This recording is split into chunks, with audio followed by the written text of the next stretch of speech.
Starting today, this is our place. Strangers can scram. Whoa, hold on a minute. What's going on with both of you? After my mother's funeral had just ended, my mother-in-law and sister-in-law began to insult me non-stop. My husband intervened, but the two of them showed no signs of slowing down. You're being tricked. Maybe you've been brainwashed or something? Haha. That's right. It's all because your mom spoiled you. She's the one who raised you to be this way.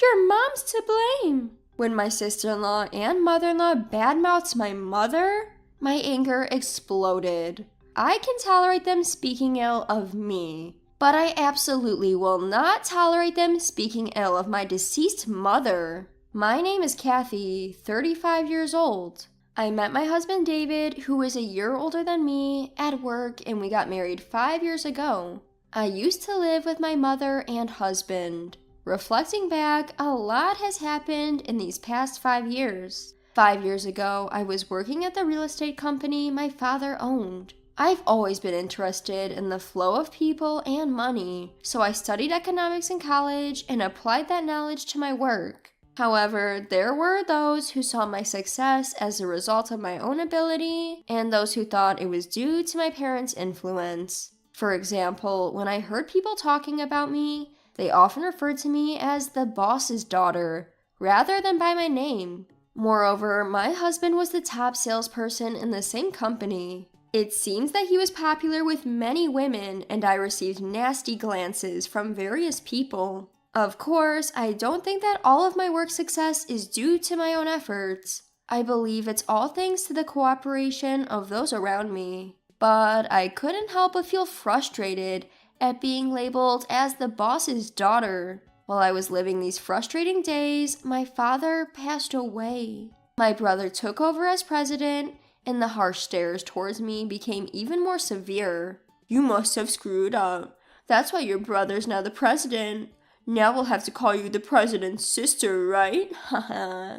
Normally, I might just feel frustrated, but at that time, I had just lost my real father. Those words were hard to take for me, who was mentally worn out. After my father's funeral, a single thought crossed my mind. What do I really want to do? Even if I tried to keep going in this situation, something inspirational was missing. As I thought about it, I found myself saying, I want to be an investor in front of my husband. David, rather than rejecting my outrageous proposal, supported me. When I told my mom that I wanted to quit my job and become an investor, she laughed and said, You didn't have to worry about your father. You should have done what you loved from the start. Despite my father's recent death, this might seem outrageous. Before talking to my mother, I was always thinking about the negatives. But looking at my mother's smile, I began to feel that the opinions of others didn't matter. While dealing with the funeral, settling the estate, moving, and other busy tasks, I started as an investor. Of course, not everything went smoothly from the beginning, but my calm and cheerful husband and mother encouraged me every step of the way. Thanks to both of them, the investments I started with my savings and my father's inheritance went well. After a few years, my income had significantly increased compared to when I was working at the company. On the one hand, I was living a fulfilling life, but on the other hand, there were two people who were a big concern. My mother-in-law and sister-in-law. My sister-in-law is 3 years older than my husband, 4 years older than me, and she's still unmarried. From the time that David and I decided to get married, I got the feeling she wasn't particularly pleased. Even my mother-in-law seemed to think that I was just a rich little daddy's girl, despite the fact that I was working at the same level as any other employee, even though my father was the CEO. Every time I went to my in-laws, she'd make snide comments when my husband or father-in-law weren't around. Being a pampered princess, I bet you can't do housework worth a dime. It's a woman's job to do the chores. Please don't make David do it. Mother-in-law, my own mother taught me a lot, so I can handle things on my own. But since I'm also working, David and I help each other out. It was his idea, actually. But there was no way my mother-in-law would accept that. Even my sister-in-law was often aggravated in my presence, saying things like, "It's absurd that a woman who makes her husband do housework can get married." My relationship with my mother-in-law and sister-in-law only got worse when my father-in-law passed away. "It must be nice, huh? Living off David's money and slacking off at home? I have to put up with so much because my husband's gone. Why is it that you get to live so freely, Kathy?" Mother-in-law, as I've told you before, I make a living as an investor. I'm not slacking off at all. In fact, I have less free time than when I was working a regular job. "If you're really making a living, at least give me an allowance. You can't even have kids. You're really a good-for-nothing wife." With the death of my father-in-law, my mother-in-law became more fixated on money. She seemed to resent the fact that I, whom she considered a shut-in, didn't seem to be in financial distress, despite the fact that I had become less active outside the home as I continued my work as an investor. But that didn't mean I was thinking of giving my mother-in-law money. She claimed to be putting up with a lot, but every time I went to the in-laws, there were more and more luxury items. It was clear where the money would go if I gave it to her. I loved David, who didn't doubt people and didn't do anything to be doubted himself, so I had decided not to tell him about my in-laws. There was one time, however, that I confided in my own mother. Why can't I have children? The uncertainty looming as I approached 35 and the constant questions from my mother-in-law about, "When will you have a baby?" got to me. Her words calling me good for nothing wouldn't leave my mind, and I ended up letting it out. But my mother just looked puzzled at my outburst. "Well, I had you when I was 35, so it's okay. God will give us the right timing, I'm sure." Her words lightened my heart. Since then, even when my mother-in-law mentioned children, I was able to reassure myself children are a gift. Now, after these tumultuous 5 years, things are finally starting to calm down. Then, suddenly, my mother passed away. She had a subarachnoid hemorrhage. Losing my mother, who has always been my beacon of light, plunged me into grief. David, who had lived with me for several years, seemed to be taking it pretty hard too, though he was kind and supportive. The funeral took place before we had fully come to terms with my mother's absence. Many people came to the funeral of my mother, who had worked as an executive at the company my brother took charge of, even after my father passed away. Among them were my mother-in-law and sister-in-law. It seemed they had timed it for when David was away from his seat. "There's no need for condolences, right?" Without even offering condolences, they started signing the register. I was simply dumbfounded at the insensitivity of my in-laws. And yet, when David returned, my in-laws changed their demeanor in an instant. "You may be going through a tough time, but Kathy's shock is probably greater. You should support her," they would say, as if they were considering my feelings. Later, when I was deeply feeling the exhaustion from the past busy few days, the doorbell rang at home. My husband, considerate as he is, answered the door to find my mother-in-law and sister-in-law. Due to David's kind nature, he thought they must have come to cheer me up. David invited the two in without any hesitation. As my mother-in-law and sister-in-law entered the living room, they glanced at me and drew an unpleasant curve on their mouths. And then they uttered words beyond my expectation. "From today, this is our home. Outsiders should leave." Mom? David exclaimed in surprise. But my mother-in-law didn't stop talking. "Until now, we've put up with you because your mom was here. But now only unemployed Kathy is left. If you are parasitized by such a woman, you will be ruined. We'll live together with you, so you should divorce Kathy." What are you saying, Mom? At a time like this? And what do you mean by unemployed?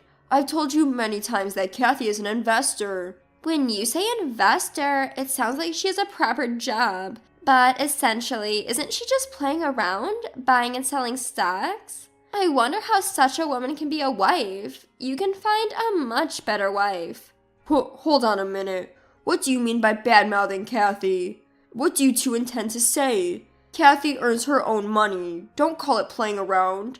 You're being fooled. You've been together with Kathy's mother all the time. Haven't you been brainwashed? Haha. That's right. Kathy has become like this because her mom spoiled her. I understand why David wants to defend Kathy. After all, it's her mom's fault for raising Kathy like this. When my sister-in-law and mother-in-law badmouthed my mom, my anger, which had been lethargic until a moment ago, exploded. I can bear with them badmouthing me, but I will never tolerate them badmouthing my mom. Stop speaking ill of my deceased mother. I expressed my anger to its full extent and glared at my mother-in-law and sister-in-law. However, both of them were grinning, showing no signs of fear. Okay, I get it. You don't like us speaking ill of your mom, huh? Haha. Now that the mom who has always sided with you and let you be a shut-in is gone, it must be hard for you to hear the truth. I looked down to see my clenched fist trembling. In order to suppress my own outburst, I took a deep breath. And just as I was about to retort, David, not me, was the one who spoke first. Enough is enough, Mom. Don't speak ill of Kathy or my mother-in-law. Kathy is not a shut-in. She's a bona fide investor. My mother-in-law and I have been cheering for Kathy's efforts all along. If Kathy was just playing around, neither my mother-in-law nor I would have allowed it. Even my mother-in-law and sister-in-law, and certainly I, couldn't hide our surprise at the usually calm David's low voice. As for my mother-in-law, she seemed unable to digest the situation and began to hastily make excuses. Don't be so angry. Even so, the life Kathy led so far was possible because of your earnings, right? Didn't you let her live a privileged life to the point of buying such a high-rise condo? Poor David. If you live with us, we'll do all the housework. Just give us a small allowance, that's all we need. The rest is... Don't you know, Mom? David interrupted my mother-in-law's words, speaking in a flustered voice. This apartment is Kathy's. What? At David's words, my mother-in-law let out an absurd cry. Unable to hide her surprise, she started to fact-check with her eyes wide open. This apartment is Kathy's? Didn't you buy it? When did I ever say that? This apartment is a legacy from my father-in-law, and Kathy got it.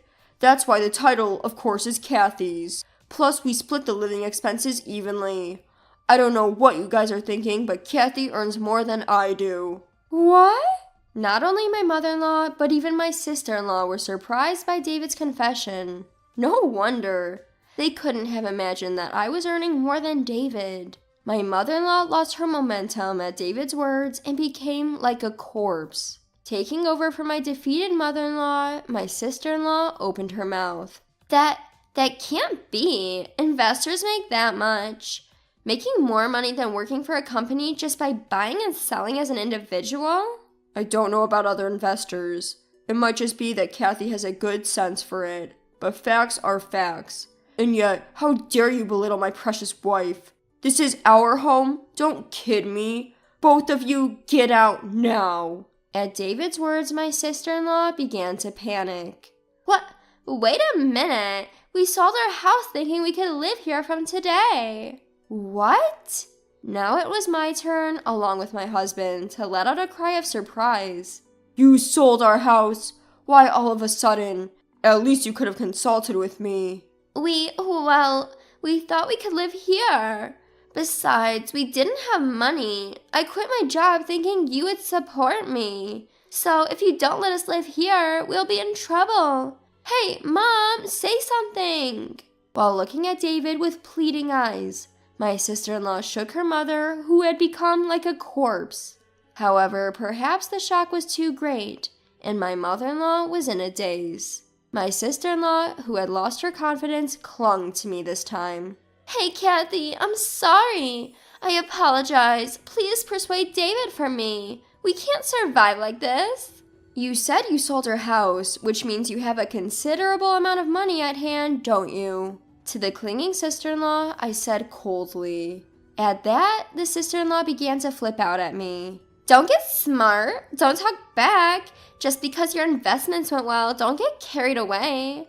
Enough is enough. David raised his voice, which echoed far more than the sister-in-law's scream. Towards the sister-in-law who closed her mouth at that voice, David directed a sharp gaze. Forget about the house. I won't even ask for my share, so just get out of here right now. Saying that, my husband practically forced his mother and sister out of the house and locked the door. For a while, we could hear the sound of the doorbell and the pounding on the door, but after a while, it became quiet. After that, according to relatives, my mother-in-law and sister-in-law seemed to have rented a cheap apartment and started living together. My in-laws' house, which was situated in a remote area, couldn't be sold for a high price, and the land was cheap too. My sister-in-law couldn't manage to get a decent job, and their money quickly ran out. Still not learning their lesson, they had tried to rely on me and David several times, but of course, we turned them away at the door. They had sold all the branded goods they owned, and now I hear they are barely making ends meet by working part-time jobs from morning till night.